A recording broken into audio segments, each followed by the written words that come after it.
మనకి బడ్జెట్ పెడుతుంది కదా ఫిబ్రవరి ఫస్ట్ నుంచి. సో దాంట్లో ఏం ఎక్స్పెక్ట్ చేస్తున్నారు? ఇంకా అసలు ముఖ్యంగా ఇన్కమ్ ట్యాక్స్ సంబంధించి బిగ్గెస్ట్ ఎక్స్పెక్టేషన్ ఏంటి మీది? ఎక్స్‌పెండిచర్ అంటే చాలా ఎక్స్‌పెక్టేషన్ అదే. దానికి పబ్లిక్ మీద చాలా పడుతుందండి. వెయిట్ పడుతుంది బాగా. దానిగా ఇంతకుముందు 10 ఇయర్స్ ముందు వేరు. ఇప్పుడు 10 ఇయర్స్ దాన్ని చూస్తుంటే బాగా పబ్లిక్ దగ్గర ఒక్క వాళ్ళ దగ్గర కూడా ఏమి మిగిలిన బడ్జెట్ లేకుండా పోతుంది అసలు 10 ఇయర్స్ నుంచి. ఇంతకుముందు ఉండేలే అందరూ. చేసుకున్నా గానీ దానికి అడ్జస్ట్‌మెంటు అయిపోయి ఉండే. ఇప్పుడు ఏం లేదు. ఈ మధ్య తరగతి వారికి, లో క్యాస్ట్ వాళ్ళకు చాలా ఇబ్బందుంది. ఉన్నవారికి ఏం కాదులే. కానీ మధ్య తరగతి వాళ్ళకి వీళ్ళకి చాలా ఇబ్బందున్నది. అంటే ఐటీ ప్రొఫెషనల్ సంబంధించి ఆ! కొత్త ట్యాక్స్ రెజిమ్ బాగుందా? లేకుంటే కొత్త పాతదే బాగుందా? కొత్త ట్యాక్స్ అంటే వాళ్ళకు హై క్లాస్ వాళ్ళకు పనిచేస్తుంది సార్. హ్మ్. ఇది మధ్య తరగతి వాళ్ళకి వీళ్ళకైతే ఇక ఎందుకంటే 1 ఇయర్‌కి పెరుగుతుంది. ఈ 10 ఇయర్స్ నుంచి. ఇంతకుముందు అంత లేదులే. ఈ జీఎస్టీ అయినా గానీ, జీఎస్టీ వాళ్ళకంటే మధ్య తరగతి, లో క్యాస్ట్‌లకు ఎఫెక్ట్ పడతది. ఉన్న వారికి ఏం ఎఫెక్ట్ పడదు ఏదైనా గానీ. అంటే ఇన్కమ్ ఇవన్నీ. ట్యాక్స్ ఫ్రీ లిమిట్ 12 లాక్స్ నుంచి పెంచాలా? సో ఎంత ఎంత పెంచాలని కోరుకుంటున్నారు? ఇప్పుడు ఇంతకుముందు 10 ఇయర్స్ ముందు ఇంత ట్యాక్సులు లేకుండే సార్. హ్మ్. ఏదైనా గానీ. సెంట్రల్ గవర్నమెంట్ కదా, గవర్నమెంట్ ఈ మన స్టేట్ గవర్నమెంట్. కానీ ఈ 10 ఇయర్స్ నుంచి స్టేటు అండ్ మన సెంట్రల్ గవర్నమెంట్ నుంచి టూ మచ్ పెంచి. అట్లే లోన్ల మీద వడ్డీ రేట్లు బాగా లోన్ల మీద అంటే బ్యాంకులు, ప్రైవేట్ బ్యాంకులు ఉన్నాయి కదా సార్, విపరీతంగా వాళ్ళు. ఇప్పుడు ఒక్కరోజు లేట్ అయినా వాళ్ళు చెక్ బౌన్స్ అయిపోయి ప్రైవేట్ బ్యాంకులు తీసుకుంటారు ఎంప్లాయీస్ వాళ్ళు ఎవరైనా 2,00,000 వాళ్ళకు విపరీతం. ఒక 2 రోజులు లేట్ అయినా కానీ 1500 కట్టంటే జర కష్టమే కదా.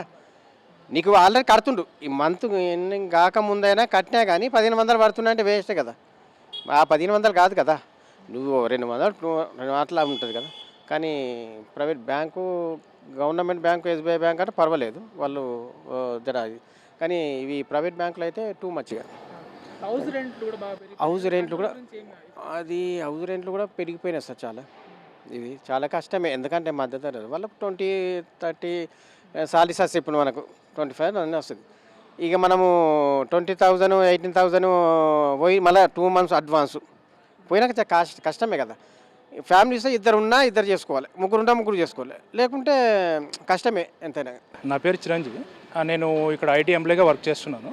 ఇప్పుడు మనకి సెంట్రల్ గవర్నమెంట్ ఫిబ్రవరి ఫస్ట్ నుంచి బడ్జెట్ ప్రవేశపెడుతుంది కదా. అవును. సో దాంట్లో ఇన్కమ్ ట్యాక్స్ సంబంధించి మీరు బిగ్గెస్ట్ అంటే ఎక్స్పెక్టేషన్ ఏంటి?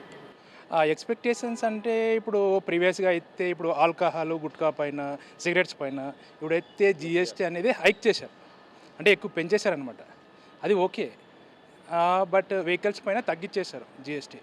అదేవిధంగా తగ్గించడం వల్ల బెనిఫిట్ ఏమంటే మిడిల్ క్లాస్ వాళ్ళు కూడా ఇప్పుడు బైక్స్ ఇవన్నీ కొనడానికి ఎక్కువ మద్దతు చూపిస్తున్నారు. సో అదేవిధంగా ఈ కార్స్ పైన కూడా వీటిపైన కూడా జీఎస్టీ ఇవన్నీ తగ్గిస్తే మిడిల్ క్లాస్ వాళ్ళకి కొంచెం యూస్ఫుల్గా ఉంటుంది. అందరిలాగే ఈక్వల్గా సమానత్వంగా వెళ్ళడానికి పాసిబుల్ ఉంటుంది. ఐటీ ప్రొఫెషనల్కి పాత రెజిమ్ బాగుందా? కొత్త రెజిమ్ బాగుందా? కొత్త రిజ్యూమే బాగుంటుంది. Income tax free limit 12 lakhs నుంచి పెంచాలా? ఎంతకు పెంచాలని కోరుకుంటాను? 12 lakhs నాకు తెలిసి శాలరీస్ పైన, ఎంప్లాయీ శాలరీస్ పైన ట్యాక్స్ లేకుండానే బెటర్ అనిపిస్తుంది నా ఒపీనియను. ఎందుకంటే ఇక్కడ పల్లెటూరు నుంచి వచ్చేసి హైయర్ ఎడ్యుకేషన్ చేసేసి మరీ ఇక్కడికి వచ్చి మేము సంపాదించిన పైన గవర్నమెంట్కి మళ్ళీ దాంట్లో కట్టాలంటే చాలా ఇబ్బందికరంగా ఉంటుంది. సో దానిపైన కొంచెం ఎక్కువ ఉంటేనే బెటర్ నా ఒపీనియన్. అసలు ఇన్కమ్ ట్యాక్స్ ఉండాలా అంటే మీరు శాలరీస్ పైన అయితే, ఎంప్లాయీ శాలరీస్ పైన అయితే ఇన్కమ్ ట్యాక్స్ వద్దు అని నా ఒపీనియన్. లోన్ల మీద వడ్డీ రేట్లు బాగా తగ్గించాలా? ఏ వాటిపై తగ్గిస్తే బెటర్?